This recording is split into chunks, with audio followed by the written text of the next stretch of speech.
तुषार जी फरीदाबाद से। राधे राधे महाराज जी। महाराज जी, जैसे पुराने समय के पहले के संत महात्मा गुरुजन अपने शिष्यों की परीक्षा लेते थे, क्या आप भी अपने शिष्यों की परीक्षा लेते हैं? ना हमारे गुरुजी हमारी परीक्षा लिए, ना हम शिष्यों की परीक्षा लेते। कसा जाता है। हमारे गुरु, कल हमने चर्चा में बताया था, गुरुजी ने कसा। जैसे गाड़ी रफ्तार से दौड़ानी हो तो उसको पूरा चेक किया जाता है कि कहीं कोई पुर्जा ढीला तो नहीं है, तो ऊपर चढ़ाई। भगवान का मार्ग ऊर्ध्वगामी है और विषयों का मार्ग अधोगामी है। ऊर्ध्वमूल मधा शाखा मस्तम प्राहुरभ्यम, भगवान ने गीता में कहा है। तो ये गाड़ी ऊर्ध्वगामी है, तो उससे गुरुजन उसको कसते हैं। उस कसाई को आप परीक्षा समझ लीजिए या कुछ भी। जैसे जैसे वो परमार्थ पे बढ़ते जाते हैं वैसे वैसे वो उनको कस करके भगवान के योग्य बना देते हैं। अब परीक्षा शब्द तो मुझे कम समझ में आता है। मुझे ये लगता है कि गुरु अपने शिष्य को बलवान बनाता है। गुरु मेहरबान तो चेला पहलवान। माया उसे परास्त न कर पावे ऐसे हथकंडे सिखाता है, ऐसी युक्ति देता है जिससे वो मुक्ति को प्राप्त हो जाता है। परीक्षा विक्षा तो मुझे समझ में नहीं आता है। क्या परीक्षा लोगे? हम आपकी शरण में हैं, जो शरण में पड़ा है उसकी परीक्षा क्या है? परीक्षा तो पढ़ाई लिखाई करने वाले की होती है। हम तो आपकी शरण में प्रभु, जैसे नीच पामर अधम है आपकी। अब वो हमको महान बनाएंगे।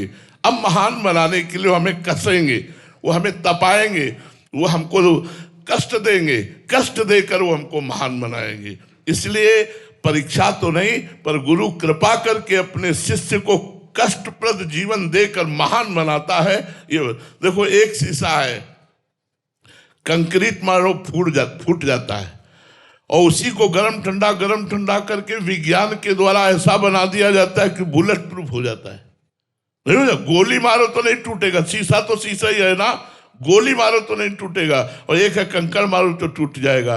तो गुरु अपने शिष्य को बुलेट प्रूफ बना देता है कि माया की हर चाल फेल हो जाए, हमारे शिष्य को माया परास्त न कर पावे। अब इसे आप परीक्षा मान लो या कसावट समझ लो या कृपा मान लो। समानता जी अम्बाला से। राधे राधे महाराज जी। महाराज जी, जो भी हम सत्संग में सुनते हैं उसे आचरण में उतारने का बल कैसे आता है? नाम जप से। श्री हरिवंश नाम बल लहो, अपने मन भाई सब कहो, लहो शरण हरिवंश की। जब नाम बल से अध्यात्म बल जागृत होता है तो जो हम शास्त्रों में पढ़ते हैं, जो संतों से सुनते हैं, उसे हम आचरण में उतार सकते हैं। अगर नाम बल भागवतिक बल नहीं है तो दूसरों को उपदेश भले कर लो, खूब जानकारी इकट्ठा कर लो, लेकिन स्वयं में आचरण में नहीं उतार सकते आप। क्योंकि आचरण में उतारने के लिए अध्यात्म बल चाहिए। जानते हो ये पाप है फिर भी करोगे, जानते हो ये नहीं करना चाहिए फिर भी करोगे। क्यों? क्योंकि तुम्हारे अंदर अध्यात्म बल नहीं है। ये नाम अध्यात्म बल प्रकाशित करता है।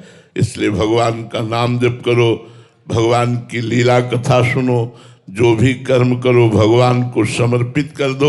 इससे तुम्हें अध्यात्म बल की प्राप्ति होगी, और ये अध्यात्म बल के द्वारा ही हम जानकारी का सदुपयोग कर पाएंगे। नहीं तो सबको अच्छी जानकारियां हैं लेकिन अच्छे आचरण नहीं है, क्योंकि वो अपनी जानकारी का प्रयोग नहीं कर पा रहे। क्यों? क्योंकि अध्यात्म बल नहीं है। इसलिए अध्यात्म बल धारण करो, अध्यात्मवान बनो, तो अपने आचरणों को आप सुधार सकते हो।